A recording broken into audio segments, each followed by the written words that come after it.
Welcome to MojoPlays, and today we're looking at 10 shameless GTA knockoffs. The term knockoff may be used in a more negative light, but we have gotten some great games that took the GTA formula and added their own spin to it. What's your favorite GTA knockoff? Let us know in the comments. I ain't your enemy. You want to go after Tony? He killed your father. Before we continue, we publish content all week long. Be sure to subscribe and ring the bell to be notified about our latest videos. Saints Row series. A series that started off to directly compete with Grand Theft Auto. Saints Row found its footing by being comedically over the top. The first few games in the series felt very similar to Grand Theft Auto 3 or 4. While these games were fine, they lacked any personality.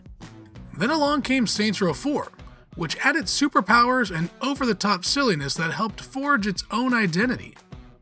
Sadly, at the time of recording, the series is in a not-so-great spot. With the poor reception of the 2022 Saints Row game, the series seems to have lost what made the games great, not taking itself seriously. 171.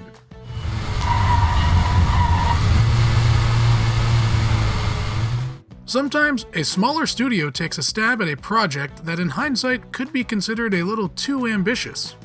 171 is in every way a Grand Theft Auto clone, and the game doesn't try to hide it.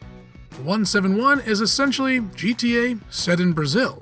While 171 is currently in early access on Steam, it's got the groundwork for a great game, and players seem to agree with close to 2,000 reviews, sitting at mostly positive. Despite being in early access, 171 has a lot here. Players can explore the city, use vehicles, and climb buildings. There is also somewhat of a morality system, as your actions will impact how certain characters will react to you. While there is no campaign just yet, you can still complete missions or jobs to earn money to spend on your clothing, cars, and weapons.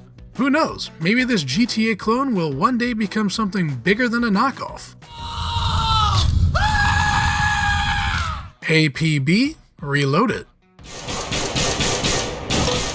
APB had a lot of hype built around it, but that hype quickly died down, with most gamers forgetting it even existed. APB took the open-world crime-filled theme fans love from GTA and threw it in an online faction war. Players would pick a side and complete missions to hopefully get their faction on top. APB was sadly overhyped and overpromised, and the game that some saw wasn't what we ended up getting. It's still alive today with the relaunch APB Reloaded, but the game never found its player base and at times seems like a walking digital corpse. True Crime, Streets of LA. Hey Johnson, since when does LAPD issue weapons to meter maids? Always quick to pick a fight, eh, Kang?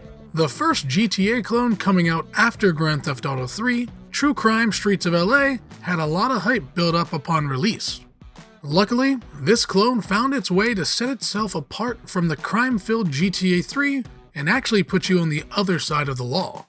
Just like GTA, you can travel across the city and just roam around or take on missions. But one big thing that set True Crimes apart from GTA was the morality system. It's basically good cop, bad cop. If you play it straight and take on criminals and knock them out instead of killing them, you'll go the good cop path. If you do the traditional GTA stuff like kill enemies and attack civilians, you'll go down the path of bad cop, which will naturally get you different endings. Where's your boss, comrade? Piss off. The Getaway. You're still not paying attention. Not a very good listener, are you, son? Imagine GTA in London.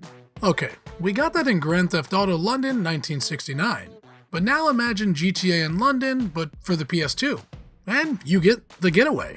The Getaway was Sony's shot at GTA, helmed by their first-party team, Team Soho.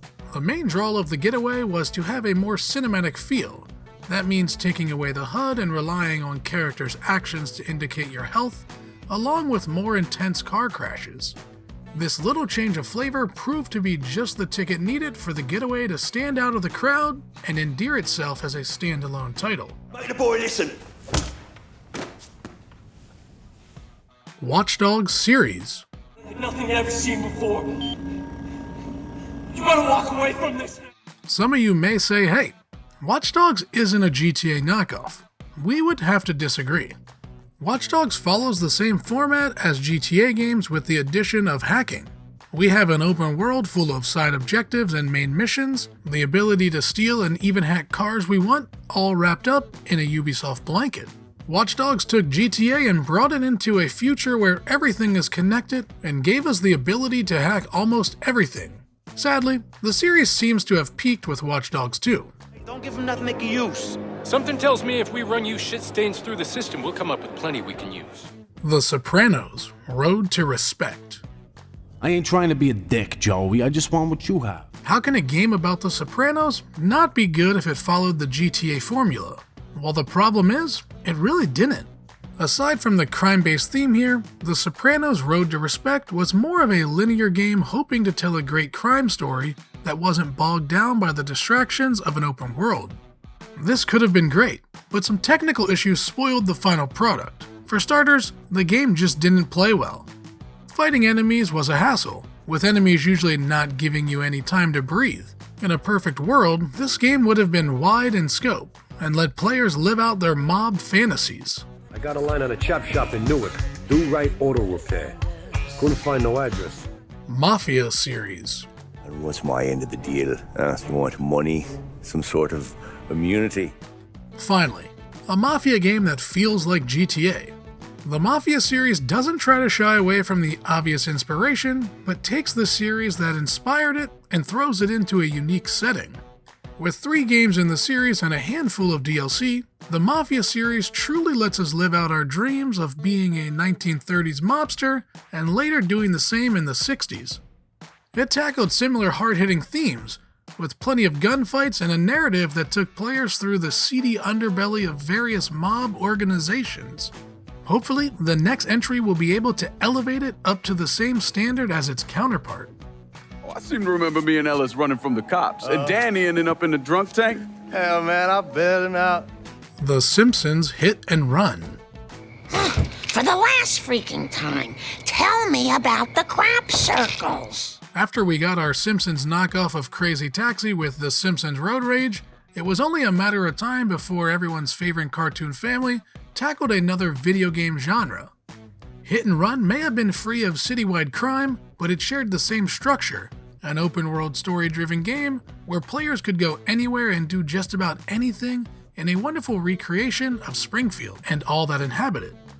Hit and Run is widely considered one of the best Simpsons games out there, taking the structure of GTA and injecting all the you want.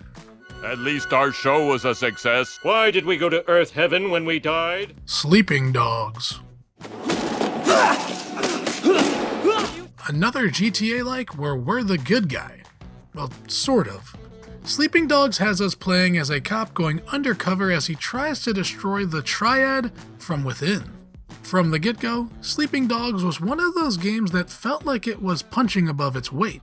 The game looked amazing, told a tantalizing tale, and had a fun spin on combat. While not a total digital replica of Hong Kong, the setting felt lived in and even boasted a star-studded supporting cast. Sleeping Dogs may fall under cult status these days, but it's a must-play for any fan of GTA. But please, make sure Dog Eyes doesn't kill me. Did you enjoy this video? Check out some other clips from MojoPlays, and be sure to subscribe and ring the bell to be notified about our latest videos.